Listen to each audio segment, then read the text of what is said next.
आज हमारे पास जो दस्तावेज हैं वे पैगंबर मोहम्मद के जीवन और उनकी विरासत के बारे में है।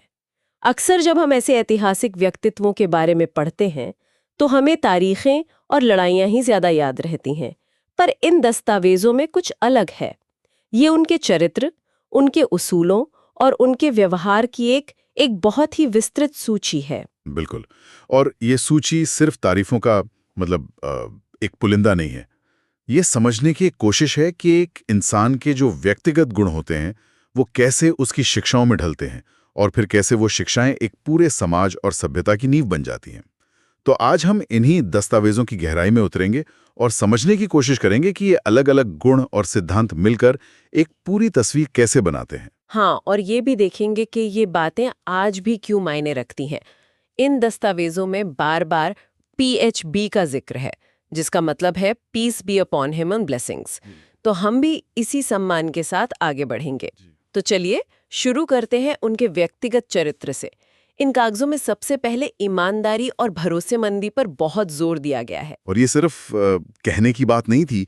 उस दौर के अरब समाज में जहां कबीलों के बीच भरोसा एक बहुत बड़ी और आप कह सकती हैं नाजुक चीज हुआ करती थी, उन्हें अल अमीन यानी भरोसेमंद और अस्सादिक यानी सच्चा ये उपाधि दी गई थी। और ये तो उन्हें पैगंबर बनने से बहुत पहले ही मिल गई थी, है ना? हाँ बिल्कुल, यही तो खास बात है। ये दिखाता है कि ये गुण उनके चरित्र का एक बुनियादी हिस्सा थे।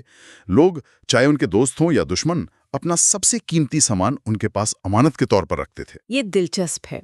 और ये गुण सिर्फ लेन देन तक सीमित नहीं थे। यहाँ करुणा और दया का भी जिक्र है, सिर्फ इंसानों के लिए नहीं बल्कि सभी प्राणियों के लिए।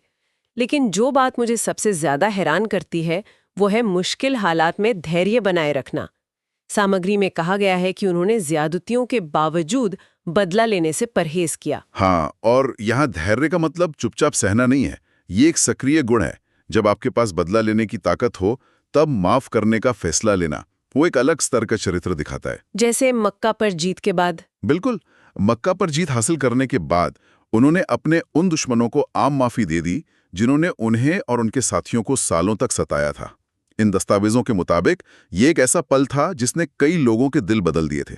ये दिखाता है कि करुणा और माफी उनके लिए सिर्फ निजी नैतिकता नहीं थी बल्कि एक राजनीतिक और सामाजिक रणनीति भी थी। और इसी से जुड़ा हुआ एक और गुण है विनम्रता। सफलता और ताकत मिलने के बाद विनम्र बने रहना शायद सबसे मुश्किल कामों में से एक होता है। ये दस्तावेज बताते हैं कि वे अपने काम खुद करते थे, अपने कपड़े खुद सिलते थे और आम लोगों के बीच ऐसे बैठते थे कि कोई बाहर से आने वाला पहचान ही नहीं पाता था कि नेता कौन है। और इन सभी गुणों को अगर हम एक साथ देखें तो एक पैटर्न नजर आता है।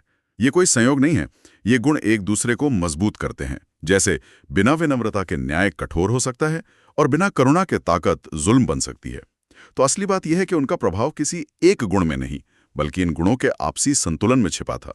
तो ये तो उनके निजी चरित्र की बात हुई। अब सवाल ये उठता है कि ये व्यक्तिगत गुण क्या सिर्फ उनके अपने जीवन तक ही सीमित रहे या फिर वे उनकी शिक्षाओं का भी आधार बने? इन दस्तावेजों में इस जुड़ाव को कैसे दिखाया गया है? ये एक बहुत ही अहम सवाल है और इसका जवाब ही उनकी विरासत के दिल में है। उनकी शिक्षाएं उनके चरित्र का ही विस्तार थीं। जैसे उन्होंने ज्ञान हासिल करने पर बहुत जोर दिया, लेकिन ये ज्ञान सिर्फ धार्मिक ग्रंथों तक सीमित नहीं था। उनका कहना था ज्ञान हासिल करो चाहे इसके लिए चीन ही क्यों न जाना पड़े। इसका मतलब था कि हर तरह का ज्ञान कीमती है, चाहे वो कहीं से भी मिले। बिल्कुल। और ये ज्ञान सिर्फ व्यक्तिगत विकास के लिए नहीं था, सही कहा। यहाँ सामुदायिक कल्याण और शांतिपूर्ण सह अस्तित्व पर भी बहुत जोर है। बिल्कुल, ज्ञान का मकसद ही एक बेहतर समाज बनाना था। उनकी शिक्षाओं का एक केंद्रीय विचार ये था कि एक व्यक्ति का आध्यात्मिक विकास समाज की सेवा से जुड़ा हुआ है। इसीलिए उन्होंने ज़कात यानी दान की एक व्यवस्था स्थापित की। हाँ।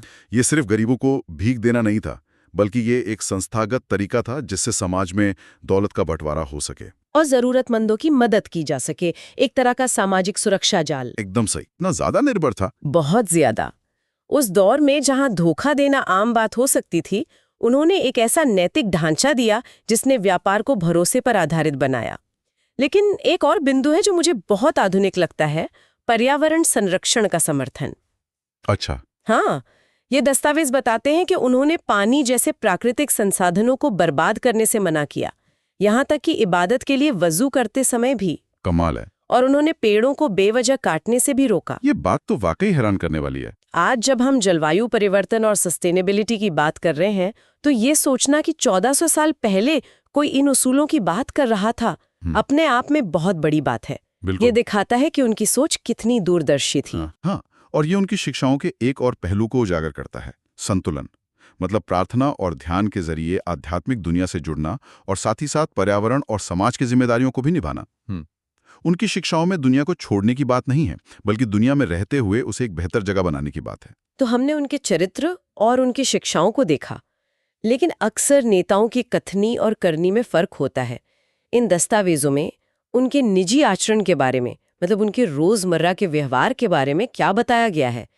क्या वे उन उसूलों पर खुद अमल करते थे जिनका वे उपदेश देते थे? यही वो हिस्सा है जहां उनका प्रभाव सबसे गहरा नजर आता है। लीडिंग बाय एग्जाम्पल, मतलब अपने अमल से नेतृत्व करना। दस्तावेज बताते हैं कि वे एक वफादार दोस्त और भरोसेमंद साथी थे। वे अनाथों और विधवाओं की देखभाल को बहुत अहमियत देते थे, जो समाज के सबसे कमजोर तबके थे। यहाँ एक दिलचस्प जिक्र सर्वेंट लीडरशिप यानी सेवक नेतृत्व का भी है। ये विचार तो आज भी मैनेजमेंट की किताबों में पढ़ाया जाता है, पर इसका असल मतलब क्या है? क्या स्रोत में कोई उदाहरण है? हाँ, कई हैं। सर्वेंट लीडरशिप का मतलब है कि नेता खुद को लोगों का मालिक नहीं, बल्कि उनका सेवक समझता है। दस्तावेजों में इस बात का जिक्र है कि वे अपने घर के काम में हाथ बटाते थे, बाजार से अपना सामान खुद लाते थे, और अगर कोई गुलाम या सेवक उन्हें मदद के लिए बुलाता तो वे फौरन चले जाते थे। ये तो उस समय की सामाजिक व्यवस्था को देखते हुए एक क्रांतिकारी व्यवहार था। बिल्कुल, जहां मालिकों और सेवकों के बीच एक बहुत बड़ी खाई होती थी। और ये व्यवहार सिर्फ उनके अपने घर तक सीमित नहीं था। बिल्कुल नहीं।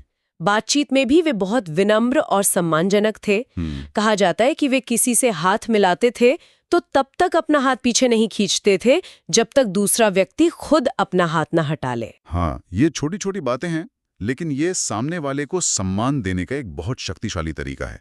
और कृतज्ञता का भाव भी बार बार सामने आता है, चाहे वो ईश्वर का शुक्र अदा करना हो या किसी इंसान के छोटे से एहसान का शुक्रिया अदा करना हो। उन्होंने अहंकार और घमंड को सबसे बड़ा आध्यात्मिक रोग बताया। तो हर ईमानदार काम, चाहे वो कितना भी छोटा क्यों ना हो, इज्जत के लायक है। हाँ बिल्कुल। जब एक नेता इस तरह का व्यवहार करता है तो वो अपने अनुयायियों के लिए एक मिसाल कायम करता है।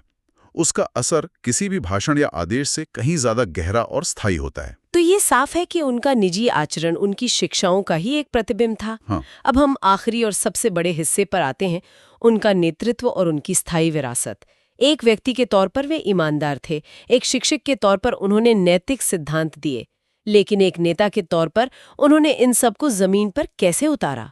खास तौर पर अरब के उन कबीलों को एकजुट करना जो सदियों से एक दूसरे से लड़ रहे थे। ये उनके नेतृत्व की सबसे बड़ी चुनौतियों में से एक थी, और यहीं उनकी बुद्धिमत्ता और दूरदर्शिता सामने आती है। उन्होंने सिर्फ भावनात्मक अपील नहीं की, बल्कि एक ठोस सामाजिक राजनीतिक ढांचा तैयार किया। इसका सबसे बेहतरीन उदाहरण है मदीना का संविधान या मिसाक मदीना। हाँ, इसका जिक्र इन दस्तावेजों में एक बहुत ही महत्वपूर्ण घटना के तौर पर किया गया है। आखिर ये दस्तावेज इतना खास क्यों था? क्योंकि इससे इतिहास में बहुलवाद, मतलब प्लुरलिज्म के शुरुआती औपचारिक दस्तावेजों में से एक माना जाता है। जब पैगंबर मोहम्मद मदीना पहुंचे तो वहां मुसलमान थे, यहूदी कबीले थे और दूसरे अरब समूह भी रहते थे।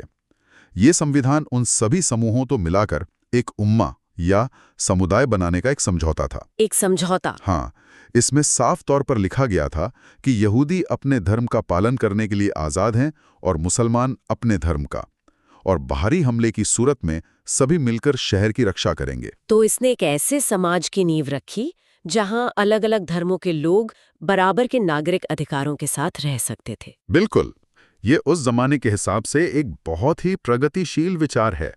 ये धार्मिक स्वतंत्रता और सामूहिक सुरक्षा की गारंटी दे रहा था। ये सिर्फ सहिष्णुता नहीं थी, बल्कि सक्रिय सहयोग और साझा नागरिकता का एक मॉडल था। इसने कबीलाई समाज को एक राज्य में बदलना शुरू किया जो साझा सिद्धांतों पर आधारित था, न कि सिर्फ खून के रिश्तों पर। और इसी बुनियाद पर उन्होंने अरब प्रायद्वीप के अलग अलग कबीलों को एकजुट किया। तो ये तो उनके राजनीतिक नेतृत्व की बात हुई। उनकी विरासत का आध्यात्मिक और बौद्धिक प्रभाव कितना गहरा रहा? उनका सबसे बड़ा आध्यात्मिक प्रभाव बेशक कुरान है, जो मुसलमानों के लिए ईश्वर का शब्द माना जाता है और जिसकी शिक्षाएं उनकी जिंदगी का केंद्र हैं। लेकिन उनका असर यहीं तक सीमित नहीं रहा।